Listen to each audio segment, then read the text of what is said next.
Cheers, everybody. Welcome to another episode of Bourbon Booze. It's Thanksgiving. Hopefully you're having a great time, not eating too much or eating too much. Wear your stretchy pants. That'll help.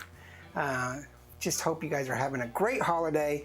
No infighting with the family. Typical holidays. Make it a good one.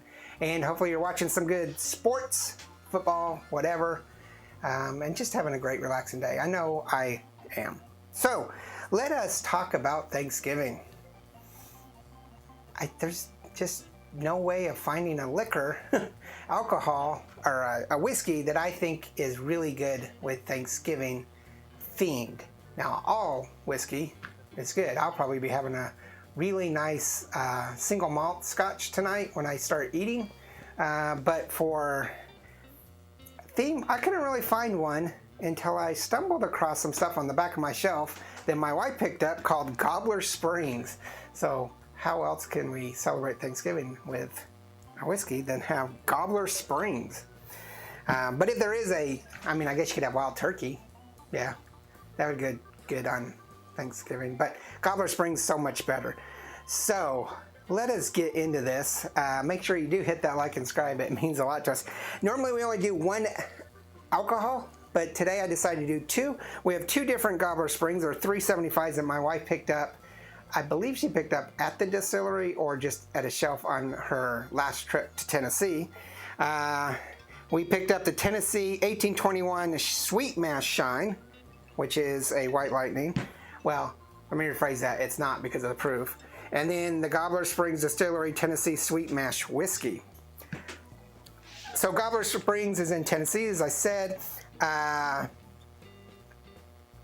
1820, actually both of these are at 40% or 80 proof. So that's why this isn't really a White Lightning. It's just an unaged whiskey, still cut down. No age statement on either one, and I perused the bottles and the webpage quite a bit and just couldn't find anything. I even went into Google and said, age statement of Gobbler Springs, and couldn't find it. So if you're from Gobbler Springs or make sure you leave a comment. Obviously no age on this. This is just a whiskey, so it could just be one day. It could be 4 years. Don't know. And the price for each of these are 375s or $15. So I'm assuming the actual price is going to run in the $20 range for a 750. So let's go ahead and I'm going to do small Glencairns on this. And we'll start off with their unaged. So I find it kind of cool that it's a glass, but it's a twist top flask, which I thought was really unique. Usually on these really inexpensive 375 craft flasks, they're plastic, but this is kind of cool. Woo, that's a shine. Yeah, that's a shine. A very sweet, organic corn, little bit of vanilla, just a hint of spearmint, not mint, but spearmint. But it's got that kind of medicinal, chemically smell of a shine, of a unaged shine. It's actually, once you get into it, it smells really good.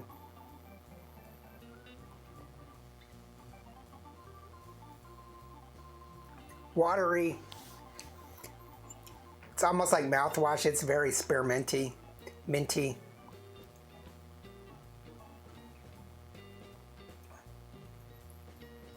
Little medicinal, not a tremendous amount of flavor other than the spearmint. I almost think this is like a Colgate minty toothpaste liqueur. It's that spearminty. Not bad though.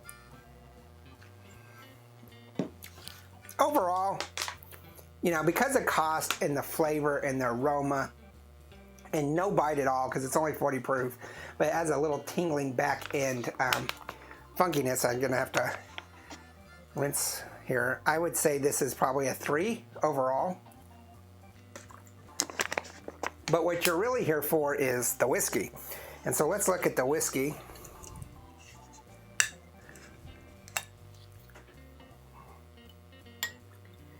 So this is this aged. So for however long it's in a barrel, they put this in there, sits there for whatever time frame, and it becomes this. Much better aroma. Yeah, it's almost a poteen aroma. Very sweet from that corn. A little grassy. Some spearmint and some pear. So not a bourbon-esque whiskey, but a regular whiskey.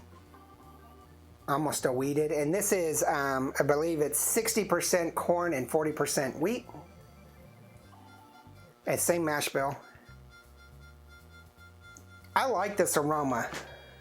So for cost-wise, it's going to be a 4-barrel on cost. It's going to be a sweet of corn and vanilla, some pear, and some mint, and a little bit of grass on the aroma. And I'm going to say it's a 3 on aroma. So let's go ahead and look at the flavor.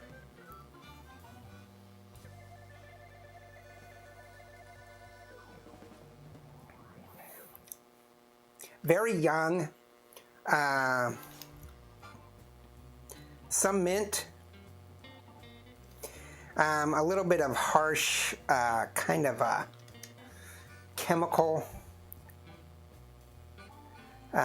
bitterness to it.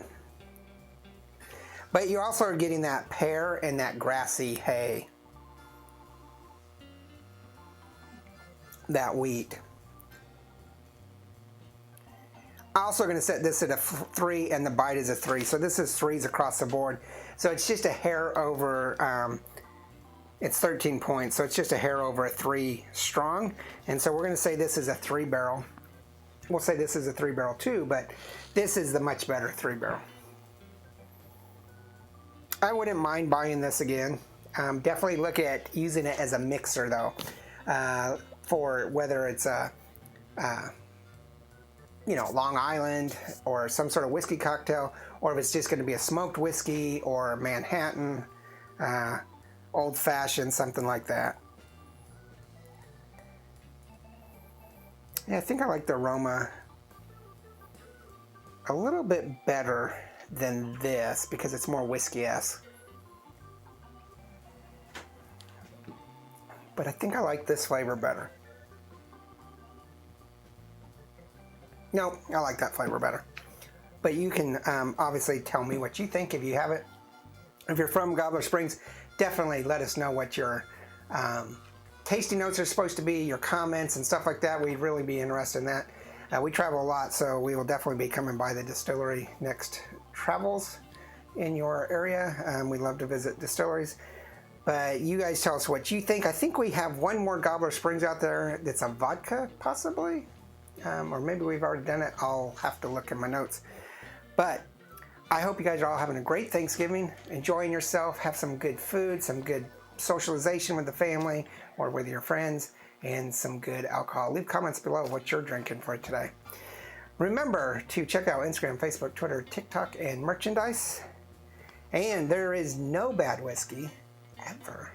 Actually, well, there are sometimes, but no bad whiskey. There's only good whiskey and great whiskey. This is really good whiskey.